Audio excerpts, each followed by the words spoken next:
Hello everybody, welcome to the colours of knowledge. और आज हम कक्षा 9वीं की गणित में चैप्टर 1 एक्सरसाइज 1.5 में ये जो तीसरा प्रश्न है ना, जो कि इसका आखिरी प्रश्न है, वो हम देख रहे हैं। देखिए, सरल कीजिए।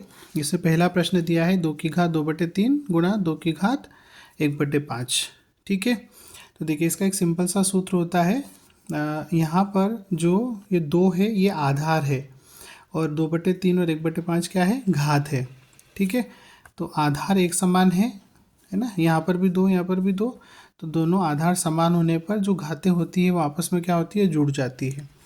तो यहाँ पर 2 की घात 2/3 और 2 की घात 1/5, इसको जब हल करेंगे तो आधार समान है तो घातें क्या हो जाएगी, जुड़ जाएगी। मतलब 2/3 प्लस 1/5 हो जाएगा।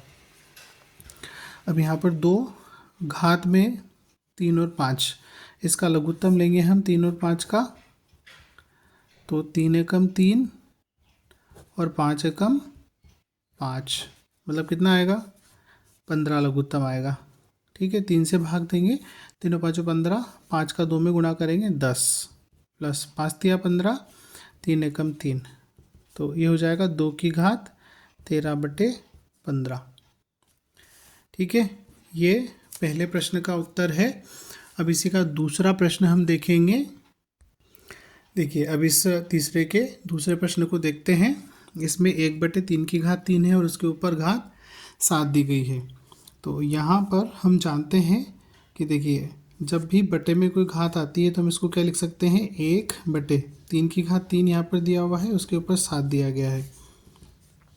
इसको मैं लिख सकता हूँ 3 की घात -3 और उसके ऊपर 7। ठीक है, मतलब ये 3 की घात नीचे 3 थी, तो ये इन्वर्स बना के हम इसको ऊपर लेकर आए तो ये माइनस हो गई। ठीक है, अब 3 की घात, देखिए घात के ऊपर घात जब होती है तो घात का क्या हो जाता है, जैसे x की घात a है और उसके ऊपर b है, तो घात के ऊपर घात का आपस में क्या हो जाता है, गुणा हो जाता है, तो x की घात a मल्टीप्लाई b हो गया। ठीक है, तो यहाँ पर 3 की घात -3 गुणा 7 हो गया, तो ये हो जाएगा आपका 3 की घात -7 या 21। ठीक है, तो ये हो जाएगा 1/3 की घात 21, ये इसका हल है। ठीक है, तो यहाँ पर 1/3 की घात 21, या आप ये सिंपल यहाँ तक भी रख सकते हैं कि 3 की घात -21 इसका हल है। ठीक है, अब इसी का तीसरा प्रश्न हम करेंगे। देखिए, इसको हल करना है। प्रश्न क्रमांक 3 का जो तीसरा प्रश्न है, 11 की घात 1/2 बटे 11 की घात 1/4। तो यहाँ पर भी एक सिंपल सा फॉर्मूला हमारे पास होता है कि यदि x की घात a है और बटे में x की घात b है, तो इसको हल करने के लिए ये भाग में है और आधार एक जैसे हैं, तो जब भी ऐसा होता है तो आधार जो होता है उसकी पावर आपस में क्या हो जाती है, घट जाती है। मतलब ये x की घात a बटे x की घात b जो है उसको आप लिख सकते हो x की घात a माइनस b। तो यहाँ पर x की जगह पे 11 है, तो यहाँ पर हम लिखेंगे 11 की घात 1/2 माइनस 1/4। ठीक है, इसी के अनुसार x की घात a माइनस बी, ये x की घात मतलब 11 जो है वो x की जगह पे है, तो 11 x की जगह पे x की घात a माइनस बी।